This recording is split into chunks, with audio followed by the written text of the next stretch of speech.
একটা ছোট্ট গ্রামে থাকত এক গরিব কৃষক রঘু।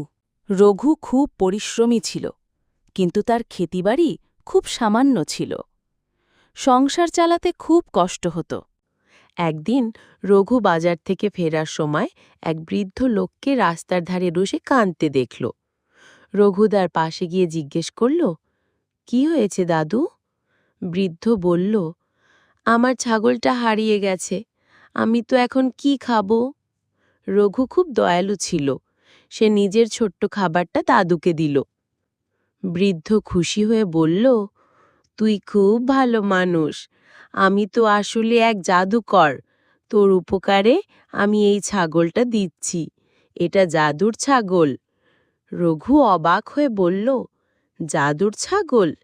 বৃদ্ধ হেসে বলল, হ্যাঁ, এই ছাগল যখনই গম গম শব্দ করবে তখনই এক থালা খাবার মাটিতে এসে হাজির হবে। রঘু আনন্দে ছাগলটিকে নিয়ে বাড়ি ফিরল।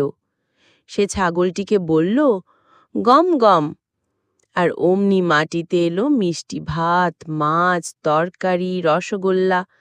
রঘু আর তার পরিবার খুশিতে খেয়ে নিল। কিন্তু পাশের গ্রামের এক লোভী জমিদার খবর পেয়ে ছাগলটা চুরি করে নিল। রঘুর কিচ্ছু করার ছিল না। তবে রঘু আবার সেই বৃদ্ধকে খুঁজতে বেরোল। বৃদ্ধ হেসে বলল, চিন্তা করিস না, এবার তোকে আরও কিছু দেব। সে রঘুকে একটা ছোট লাঠি দিল। যদি কেউ ছাগলটা চুরি করে, এই লাঠিকে বলবি, ধূপধাপ শুরু কর।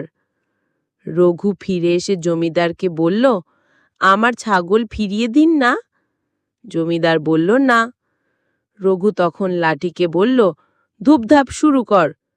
লাঠি জমিদারকে ধূপধাপ করে পেটাতে লাগলো। জমিদার ছাগল ফিরিয়ে দিয়ে দৌড়ে পালালো। তারপর থেকে রঘু সেই জাদুর ছাগল আর সৎভাবে উপার্জন করে সুখে শান্তিতে জীবন কাটাতে লাগলো।